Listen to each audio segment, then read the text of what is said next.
Big Pharma writes the script. It's time to believe. Biohack. Become. We're here to explore the truth about healing that exists outside the broken medical system, to give you the knowledge, the community, and the strategies you need to become the hero of your own health story. Your guide is a biohacking entrepreneur, a near-death survivor, and a cancer warrior navigating his own healing journey. Founder of BiohackingVille, Exodus Strong and QE Strong.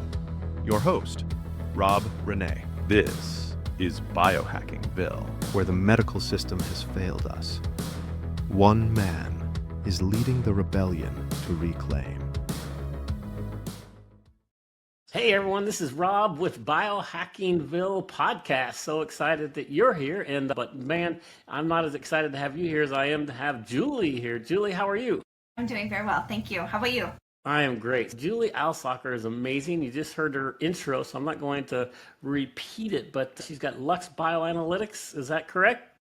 And she's just doing amazing things. So this is going to be a fun episode because you're going to learn a lot about genetics and about things of how she treats people. It's really unique and it's awesome, and I think you're going to learn a ton. Julie, welcome to the show. Thank you very much. I'm really happy to be here. Yeah, we're going to have a blast. Give us a quick intro to yourself and about Lux and what you're up to. Absolutely. So my name is Julie Alsaker, and I am a holistic genetic specialist.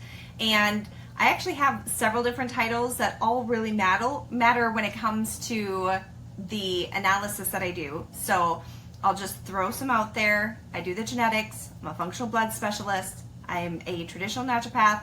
I do orthomolecular facial analysis. I do emotion code work. I'm not certified in that. The other things I have certifications in. I am certified in holistic nutrition and fitness. So over the last 25 years, I have collected a lot of information and a lot of certifications. However, most of my time was spent working in mainstream medicine as a medical sign language interpreter. So I ran two parallels until about 5 years ago. I removed myself from mainstream medicine and I started a full-time practice helping people essentially find answers. So I'm the person, I was a kid that would always say, but why? Good for and you. I believe to my core that there is an answer for everything.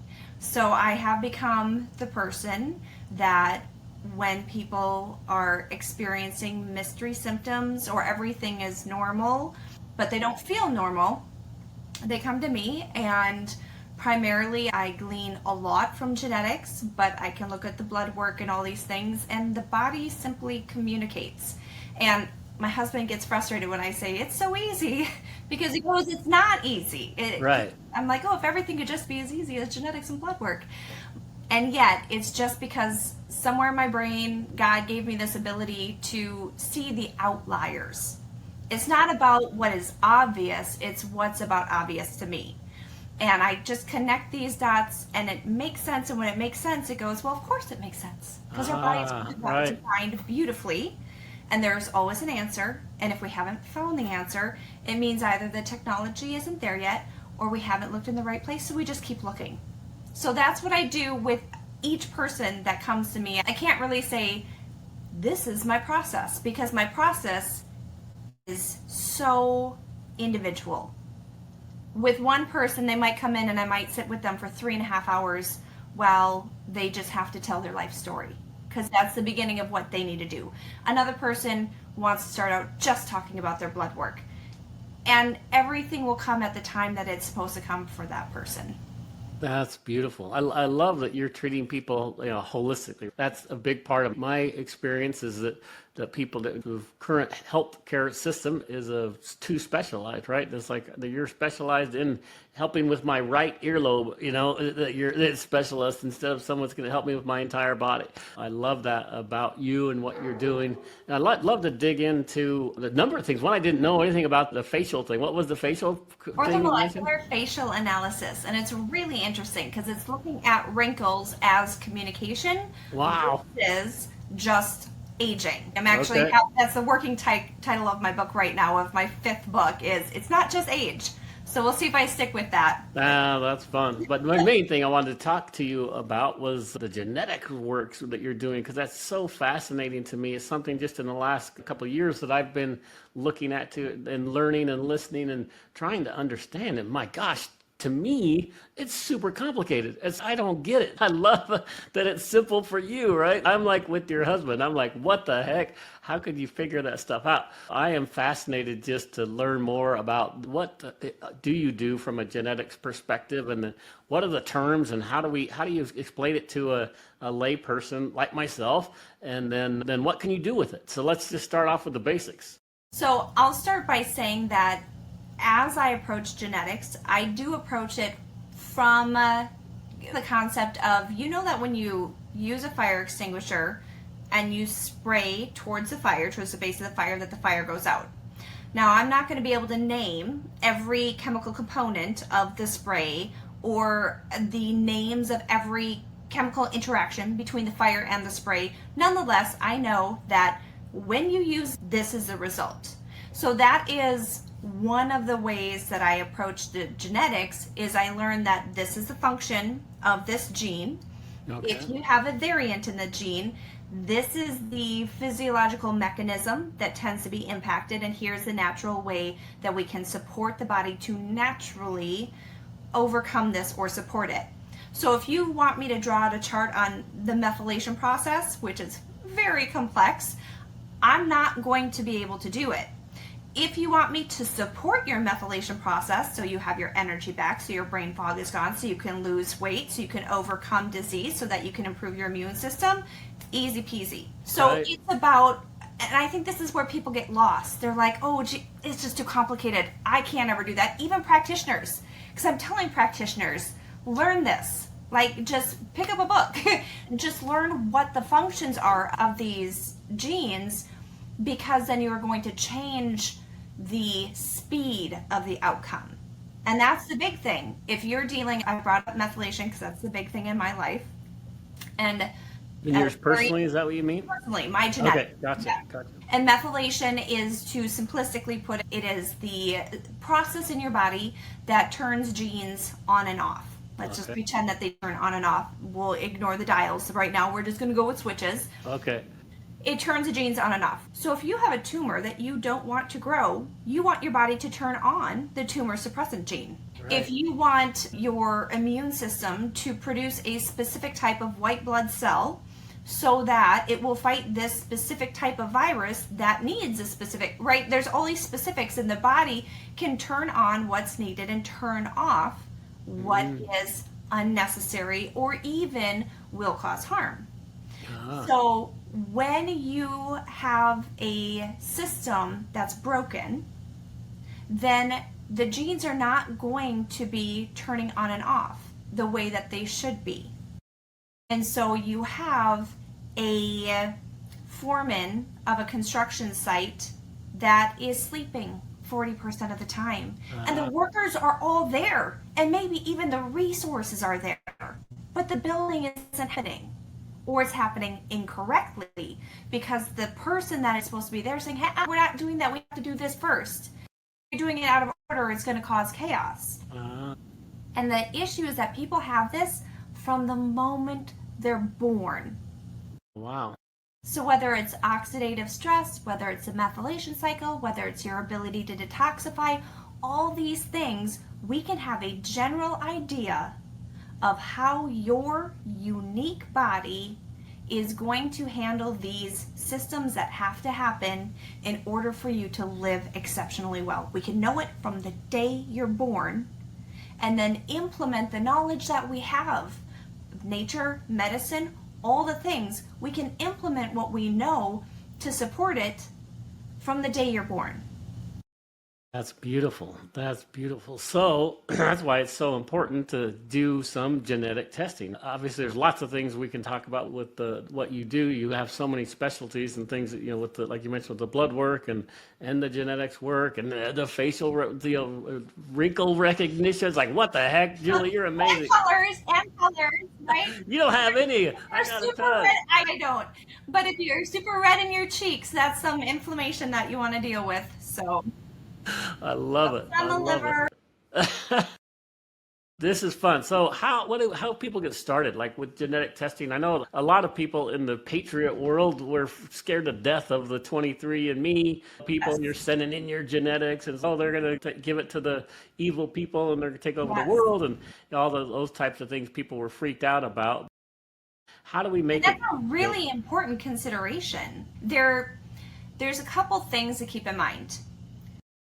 We can across the board keep everything so that we are not at risk of having our biological data stolen. And at the same point in time, if they really want yours specifically, if they really want it, they're going to go out to your trash can and they're going to have it in 4 seconds. And then you're not going to have the benefit of this important information that I like to compare to, because I've worked with blood work before I did the genetics, and then the naturopathy before I did the blood work. And it's like when you go to an optometrist and he goes, is 1 better or 2? 1 or 2? And every time they click, things get more clear and more clear. And then all of a sudden, that tiny line that was impossible to understand is now clear as day. And that's what adding genetics did for my practice, is it made it as clear as day. So you can avoid them having your genetic data, but then you're also refusing the opportunity to accelerate healing and protect your future. So are you really protecting your future? Now, I'll also throw this out there, and it might be a little bit spicy, but the same people often that are saying, I don't want them to have my information, are also eating McDonald's and drinking, and you are going to end up in their system. So it's one thing if you're biohacking, you're doing all this stuff and you're keeping all your data private, but if you're living an unhealthy life and you're saying, I'm going to keep my information so they don't have it, well, they're going to get it because you're going to be there. That's so true. And then I'm assuming you can do some little tricks, like have your DNA done with an assumed name and maybe an assumed address that it goes to. Yeah, something like that. The DNA company that I use is, and I've reviewed many dozens of, there's a lot of DNA companies out there right now. I always look at the report, and because I use the raw data, the report is useless to me, but the report is really important for the end user. I want them to be empowered when they hold the report, not confused, right? I also want them to have a good amount of data, not too little and not too much. Both are available, like way too much and way too little. So I have a company, 3x4 Genetics, is the one that I personally use in my practice. I don't get any kickbacks. All the other ones, I'd make money off of them if I use them. I don't make anything off of 3x4, and I still choose them every time because their report is so user-friendly. They have a very good amount of actionable, we call them SNPs. So this will just be some terminology. So you have your DNA strand, a section of the DNA is a gene, and a specific point on that DNA when you have the letters, the nucleotides, when one is switched out, we call it the SNP, so single nucleotide polymorphism. So there's supposed to be a C there, but a T showed up. And we know through research, and so all of this is based on research, and we take what we know to be the most reaffirmed evidence. Across the board, everybody agrees this is what we see every time with this variant in the letter. I don't test self-decode. Self-decode, you get 800,000 SNPs or more. Overwhelming. I've used it for a couple people just for fun. It was really fun for me. It was really overwhelming for the consumer, which is why I don't do that anymore. Because they're like 800,000 anything is a lot. And some of them were, well, we think in this SNP, this variant might mean this. There's some evidence. I don't want to deal with the some and the maybe. I will if there's a really unique case that we couldn't solve, but we've been able to solve everything with just the 168 that I get from 3x4.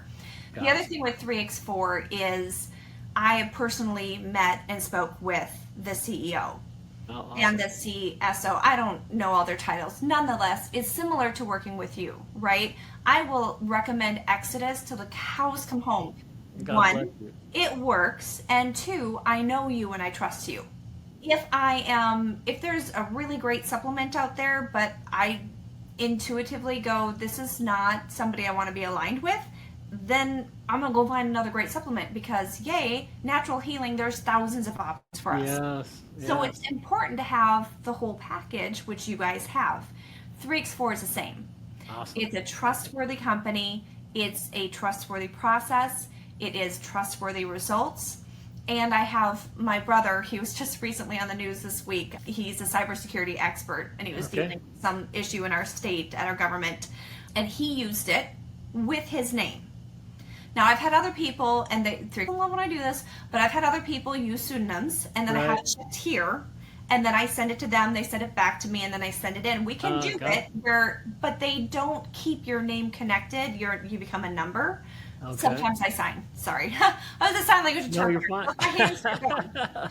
So you I just thought you were using your hands. I didn't know you were actually signing. Those are signs. People think it's gesture a lot, but I'm ending up signing. Nonetheless, the point being that even my hyper cybersecurity aware brother, he was comfortable enough to do it. He goes, he researched them. He's like, we're good. Oh, awesome. Good. I like that a lot. So one of the things you did mention was the SNP thing. So that is something I've heard before, and you explained it, but I still want you to explain it again, because that is something I think that's important for people to understand. Is a lot of what you're doing is you get all these 164 things, right? And are those SNPs that you're getting?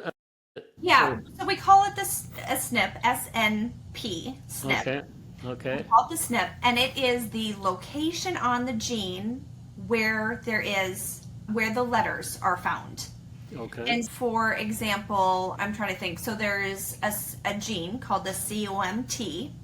Okay. And on the report, you're going to see COMT. Then you're going to have a whole bunch of letters and numbers that represent the location on that gene where they found that variant. Oh, wow. So each gene can have thousands upon thousands of SNPs. Okay. So we're not looking at, there's a change in this gene.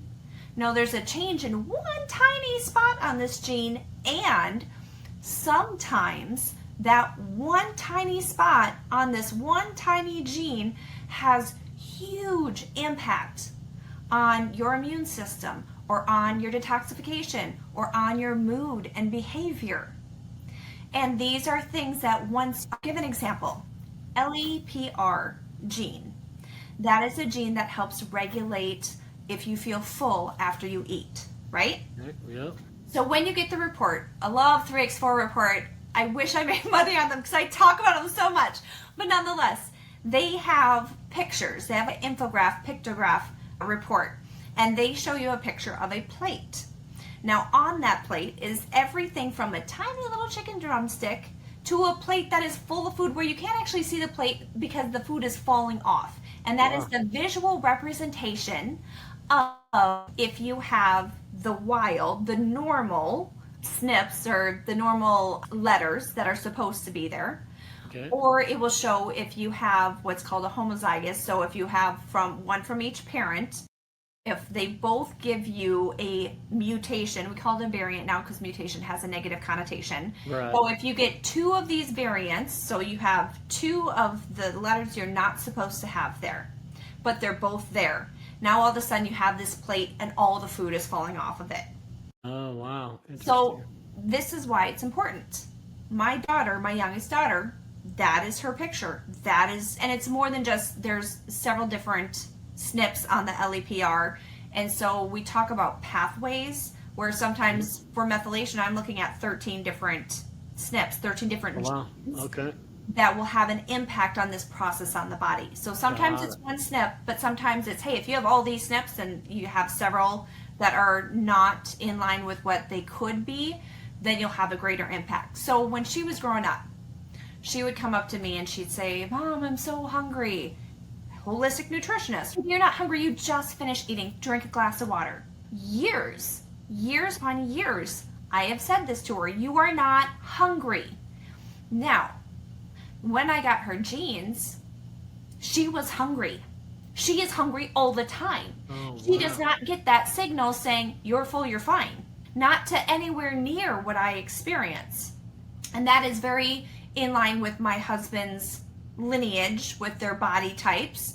They are more voluptuous people and not tiny people, right? Their plates, they're always hungry. It is legitimate how they feel. So every time I told her, you're not hungry, she was. Well, to be honest, I was invalidating her being honest. Wow. I was getting mad at her for telling me the truth. It's natural, right? Because just logically, hey, you just ate, so you can't be hungry. But what's fascinating is that her body's telling her she's hungry. Yes. Right? So I guess that's an interesting thing is, okay, if her body's telling her she's not hungry, but she just ate, does that mean she still needs to eat to not feel hungry? No, because the body still doesn't need the excess Right, that's what I was thinking. So you actually did her a favor in the respect that I you did. didn't give her more. However, now when I'm working with her, I'm saying, sweetie, I know you're really hungry. Let's figure out something to do. Usually activity to keep distracted. And then eventually, it's not like she never has any sort of relief from it, but it really is a cognitive training.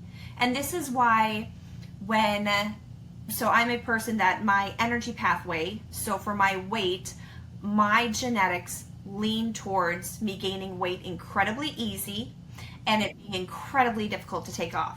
That is my life. Up and down in weight, right? Gotcha. Not anymore. Not now that I you figured it out. You're like, I can handle my it. genetics. I'm 5'3", my brother's 6'5", right? And he's 6'5" and big, and not like he's strong. He's an athlete, right? Even within the same family, the genes can be so vastly different. And so when you have somebody that is saying, all you got to do is eat less and work out more, tell me a person that says that and says your genes don't matter, and I'll tell you that's a person that doesn't know a thing about genes. Wow, that's fascinating, because you're right. When you're learning all these things, you're learning about all natural health and all the things that I've been learning the last 5 years. I'm having a blast, and I'm learning a ton, and you're right. I put it in a bucket, right? Hey, in order to get healthy, you need to eat the right nutrition, you need to get the right water intake, and you need to exercise and do all the things. But it's amazing to me that may not be enough dependent upon your genetic makeup and markup. So we talked about methylation, right? Mm-hmm. One of the main things that methylation needs to function is going to be your B vitamins, your methylcobalamin, your folate, methylfolate, and your body doesn't get it from food, and even supplements that are unmethylated, or at least not the precursor to the methylated, or active. When I say methylated, it means the active version of it that your body can actually use. If you're getting it in the raw, so to speak, something that your body has to convert, and your methylation process is broken, therefore it's not converting it, then you're going to struggle with that weight loss. Now, all of a sudden, if you eat healthy and in good portions, and you exercise, and you take some B12, now all of a sudden, depending on the person's genetics, it might just be B12. They might need some folinic, not folic acid. If you're listening, don't eat folic acid. I'm just going to put a blanket statement for everybody. It's synthetic. There's conflicting research. And isn't folic acid like in everything? Like in a lot of things, right? Isn't it? In a lot of things. In anything that says fortified, you're likely going to find folic acid. And if you're one of the 44% of people with MTHFR 677, your body is going to have increased brain fog. You're going to have decreased energy, all these things. So there's that.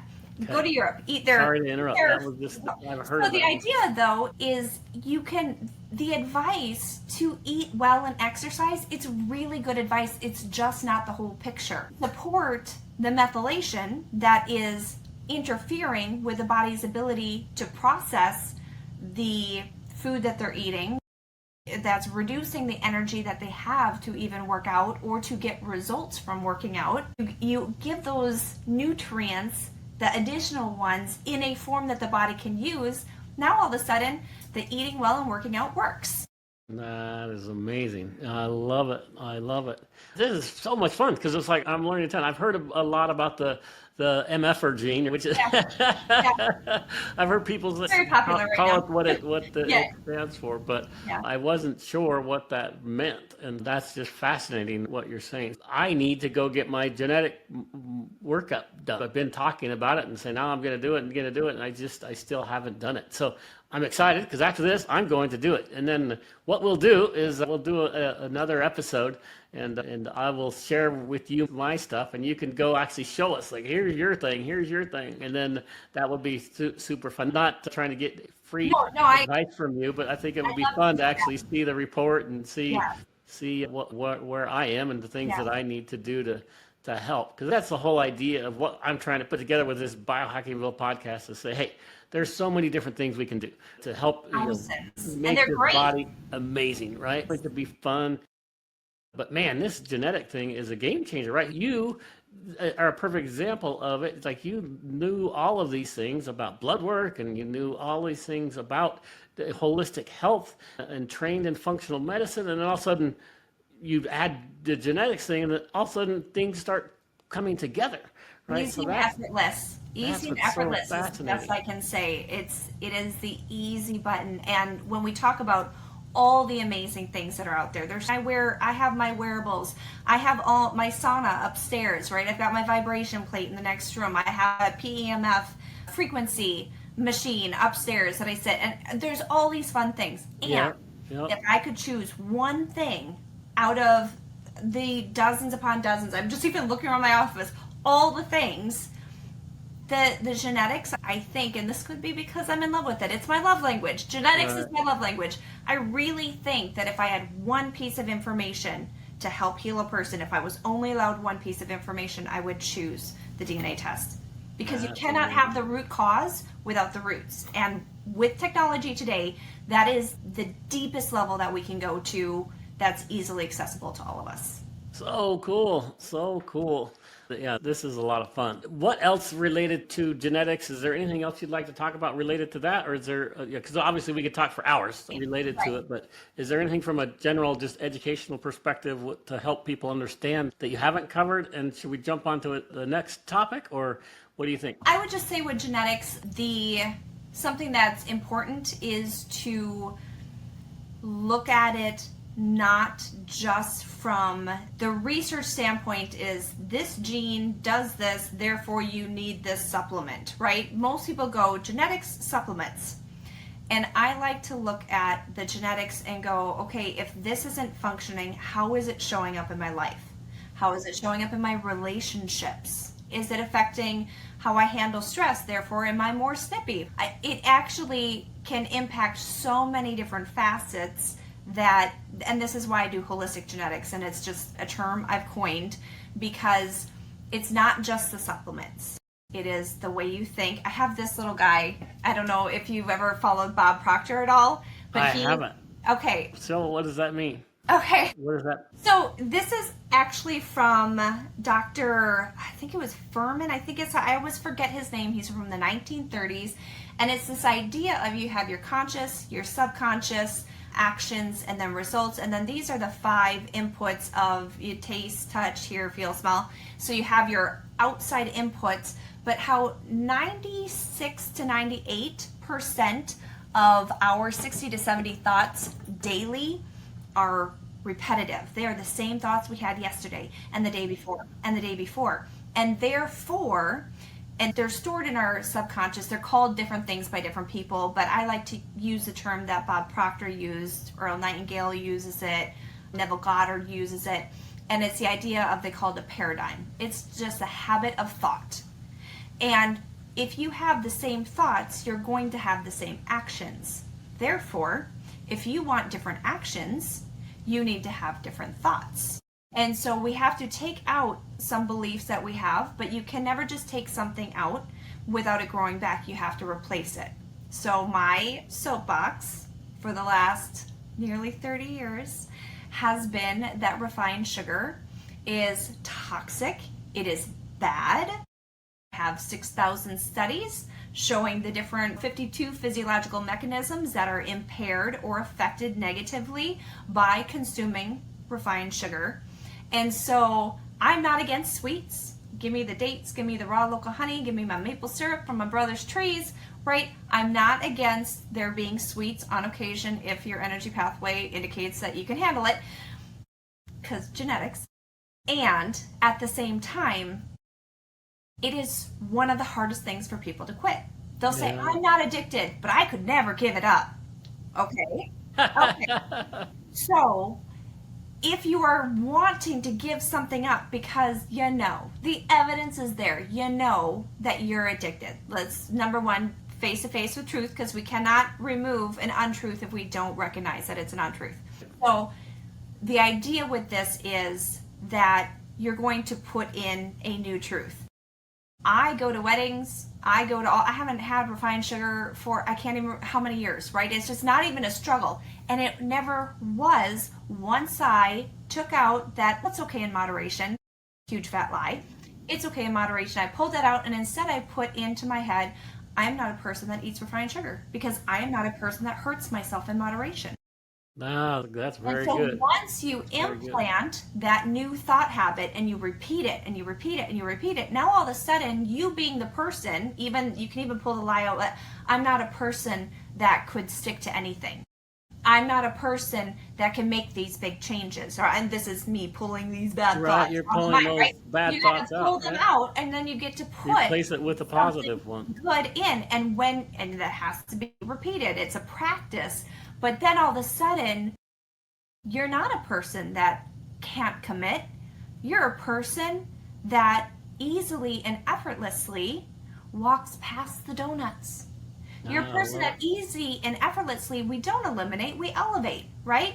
You don't have to give up your delicious coffee drink. Now you get the organic coffee, and you utilize stevia, and you use organic heavy whipping cream. I'm not against dairy, depending on sources. Anyway, we can get into minutia. Yeah, I like it. You can put in your cocoa powder. I like to put in my organic cocoa and my cayenne pepper. Yeah, that's what my wife does. Yeah, you must be talking to my wife. You have a delicious spiced drink that you would normally get at that Starbucks place that would normally impair your immune system. And now you're not only not impairing your immune system, now you are healing your body, because it puts collagen in too. You can fill all the good stuff in, so you're not eliminating, you're becoming a person that elevates.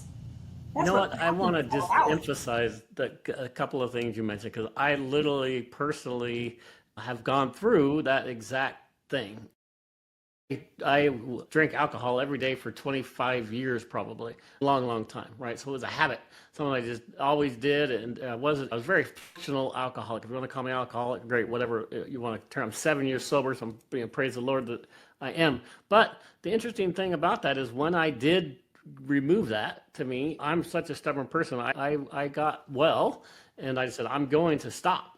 And then, but what you said is so interesting to me, because when I took that out, guess what I replaced it with? Sugar. Yes. Refined sugar. Yeah. So it was such a good thing. It's like, oh man, that tastes great. I love that. It was like, so I took one bad thing out and I stuck another bad one in. It's just like, and now I kick myself because I just 7 months ago had got melanoma, and guess what? Cancer feeds off of refined sugar, right? And so it's like, oh my gosh. So I took that out, and it's been so amazing because I replaced it with healthy foods, and my attitude is like, hey, I'm such a fighter. I'm not gonna lose this battle regardless. And so that was easy for me to just do that. But gosh, you got to be really careful about when you do take those things out. They put the right thing in and not a bad thing. So I just wanted to at least say that. I love that you talked about that, because it's like I am a perfect example of that being 100% true. And I love my sweets. My wife would just laugh because she's, I didn't like sweets when I drank because I didn't really need it. I didn't think I needed it. And then I removed that, and all of a sudden my body says, oh, you're craving something. And that craving something, I put the wrong thing back in. Wow. Yeah, that's actually really amazing. So I love that you said, and I love the power of your mind, right? The mind is so powerful. God gave us this incredible body and a mind that can actually control our body, and it can do things if you give it the right input, right? That's fascinating. So sorry to interrupt. I just wanted and I'll say that, so I do a 12-week course, and I've been told by business mentors to record it and sell it, but I just have to always do it live. I always have a cohort of people, usually around 10 to 6. I'm at 16 right now, but nonetheless, I try to keep it a smaller group, and I always have to show up live because I always start with the identity work, identity reclamation. So the Geneius method is something that I have developed, and it is a framework, G, starting with grounded awareness. You cannot fix what you don't know is a problem, right? You didn't know that eating refined sugar was a problem. And maybe it was denial. Maybe a little bit you knew. I knew it wasn't great, but I didn't know it would be, I didn't know it could kill me. So you need the identity reclamation that, number one, I'm aware, and then number two, I'm going to become this version of me by behaving like that version would behave. But there's a lot of practice that goes into that because we're not taught to think like that. So now I take that time and yes, I teach the genetics and the blood work and how to eat and how to live and all this stuff. That's part of 12 weeks. But it always starts fundamentally with who are you and who do you want to be? Because if we don't have a beginning point and a destination, you don't have the shortest path. And we want the shortest path because it's fun. It's fun to collapse time. For somebody to say, oh, they told me it was going to take me years to heal from this. And all of a sudden they're 2 to 3 months in and they're not having symptoms. And they're like, what? Body wants to heal fast, but you have to believe it. You have to have the identity. Actually, you get to believe it. You get to have the identity. And then you get to do the things, and they just become second nature. There's no willpower involved. If it's willpower, you're going to lose. Our brain is designed for us to lose when it comes to willpower. It is designed for us to succeed when we become an identity of a person who succeeds. That's beautiful. That's beautiful. So it's called the Geneius. Is it technique or what do you call it? I call it the Geneius method. Geneius method. Grounded awareness, and I don't have this as memorized as I should, but grounded awareness, embodied biology, and that's where we go through all things blood work, genetics, etc., and is nervous system regulation. If you are in fight or flight, your body does not heal. And we are walking around in a very stressful time in the world, and so people, whether they, and this goes back, it all interacts with each other, but you have to be aware of how your nervous system is behaving and then do that. E is emotional alchemy. A lot of people are walking around with residual emotion. So you have the catecholamines, the neurochemicals that help your body experience an emotion. And there is, through our nervous system and through the neurons in our brain, there's the energy component, the protons, neutrons, electrons. We're talking physics here, right? And when the catecholamines metabolize, when the body breaks them down and moves them out, there can be, and this is not accepted by the mainstream, but I have seen miracles with it, that the residual energy can settle in other places in the body.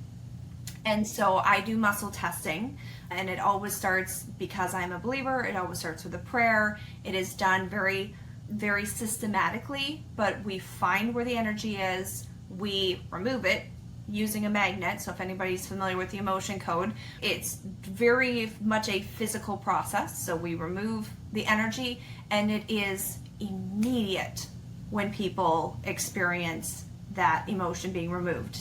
Wow.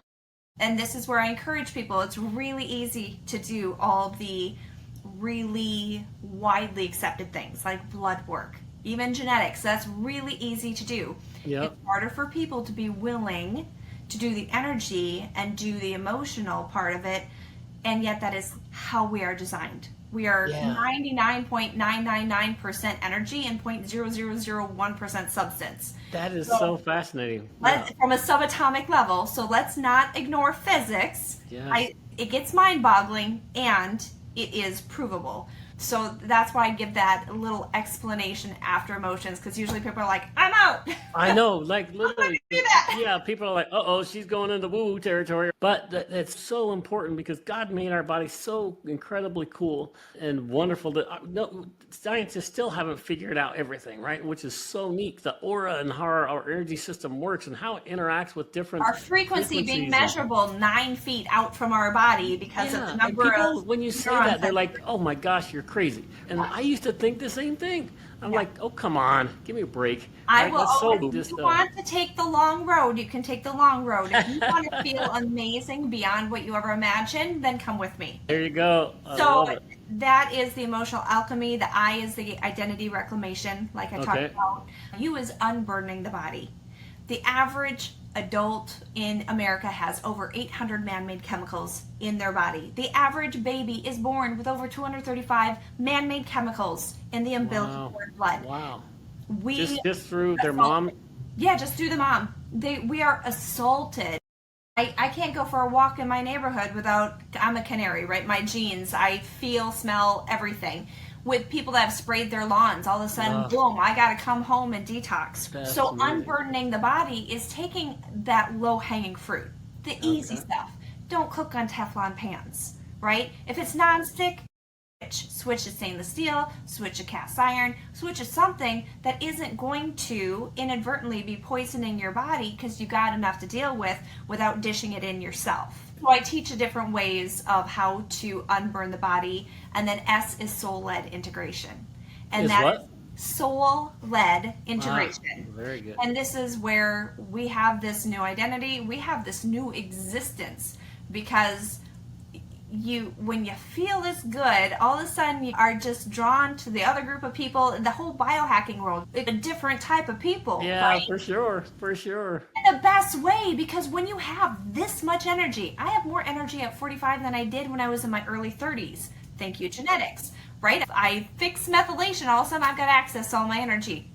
But you have this unique group of people with tons of energy, tons of love. Oh, this is a more loving group than I've ever met anywhere else, right? Because we recognize the need for community, the need for connection, the joy we get when we lift other people up. It's a really beautiful community. And so what my favorite part of the soul-led integration is that my clients don't stay my clients. They become my friends because they don't need me anymore.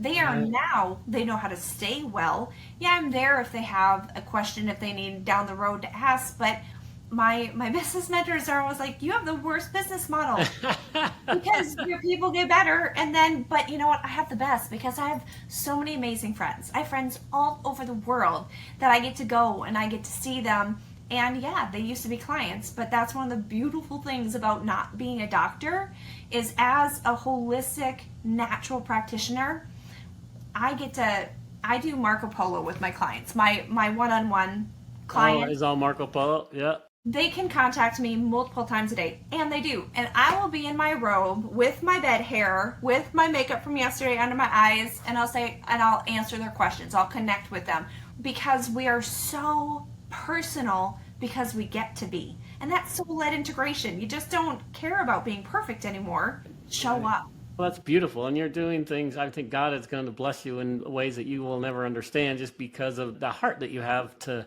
help people in that way. Because that's the thing that frustrated me when I started this path about understanding the healthcare system in the United States and how broken it was and how it was taken over in the early 1900s. It was like, when I started learning that, I got so pissed off. Just like, we're not here to help people. Our system is not set up to help people. And that's exactly what you're doing, is you're doing it out of love for your fellow human beings to help them with their health. And you're not about just the money, which is so refreshing. And so thank you so much for what you do, because it lights me up, because I'm just so excited about people like yourself and what you're doing, because it's so fun. The Geneius method is phenomenal. And I love that. And I think you're going to do amazing things. And that's really literally why I'm building BiohackingVille, is I want this community of people, of like-minded folks who love biohacking. They love learning about all the therapies and all the things, the PMF stuff, the red light therapies, the saunas and the cold plunges and all those things that people are using. But then why, right? Why are people using that? And then to have a place where people can go and just have a community to connect with and talk to is just, I'm so excited about that I think that's why God has me on this earth, is to build this, just so we have this place to go. And it's an exciting group of people. And I just want to to bless people. So I'm going to have way too much information in there for people, and it's going to be a really fun place. I'm so excited to have you help me just understand what stuff should I have in there, and just all the genetic information. Where can I get the genetic information to put into my community and all that kind of fun stuff. So just thank you for the collaboration, and thank you for everything that you do. It's just so fascinating. I'm super excited to I'm finally going to get my genetics done. So declaring today, I'm going to go get that done. I've been thinking about it forever, and I just haven't executed. Time to execute, Rob. I'm going to execute. So thank you for everything that you do. Anything else you want to do? We're going to wrap up real quick, but I'm going to make sure people get a hold of you. And how do they take your course? How do they get a hold of Julie? How do they become a client of yours? Yeah, absolutely. So I have a course that I'm doing actually later in August. I'm not sure when this is going to air, but it will be recorded. And it's specifically on methylation, which, whether you have a high impact genetically or not, it affects every human. And it's a way that people can support me for a very low dollar amount. And I will have a code as well that your people will be able to utilize. And it's luxbioanalytics.com/mini course. And it's a live training that I'm going to do. So if they're able to hop on live, and I'll likely do, like I said, I know the recordings are great, and I'm likely going to do more than one time live. So people can be there and ask the questions and go, but what if? Because there's always the beautiful questions that you never anticipate. Right. And I love doing it live. I'll be doing that. And that is, like I said, a great way to support what I do, because content creation is a labor of love. Right. And being in an industry that is not covered by insurance, it is an investment for people to move into the small group or into the one-on-one. So I want to do as much as I can to make people able to access really relevant information at whatever budget they're able to. So the luxbioanalytics.com/mini course, or I'm mostly active on Facebook, and that's just facebook.com/julie.alsaker. Okay, perfect. So I'll make sure we have those links in the show notes so that people can get a hold of you. And then I'm assuming that they can go to Amazon and get your books. Is that, you have 4 books? I've got a couple out that I'm always feeling like really every single month I'm a new person. There's always so much that happens. To learn, right? And so, and so I have a couple collaborative books that I was in that are really interesting. There I wrote a chapter in a few of these international best-selling series. And then I have my books, and then I have a new book that I am hoping to have done by December of this year, and that will be the Geneius method. I will be just providing, here is all the information. Go with God. Like, you have got the information. You can do it all on your own. I love when you come into my world and I get to be with you and help you. And I just I'm not going to gatekeep information. That's beautiful. I love it. That's going to be so much fun. I can't wait to get your book. I'll be one of the first people who buy it, and I'm so excited to share that and help the world. So I think, just thank you, Julie. I really appreciate you and all the things that you are and all the things that you do. Any parting words for the community? Donate sugar. No, just don't do it. Just say no. That's going to be my after school special. Just say no. There's better. You're better. That's beautiful. You know what's funny though is I literally don't crave it like I used to. I craved it, and now I don't. My wife will go to ice cream, or it's like these places that we always went to, right? And I don't want it. It's just so weird that your body, you can do that to your body, and I don't need it anymore, and it's so strange. Yet it's a beautiful I love thing. It. So. Anyway, thank you very much for everything you do. God bless you, and may He just bless everything that you're doing. May He bless the Geneius method and the book that you're writing and all your mini courses and all the things that you're doing to help people. So thank you. Thanks. All right, signing off from the BiohackingVille Podcast. Remember, if you have air in your lungs today, God has a plan for your life. Believe, biohack, become. Don't forget to subscribe so you never miss an episode. Join the community and get the show notes at biohackingville.com. Follow us on all social media platforms at BiohackingVille. Until next time, believe, biohack, become.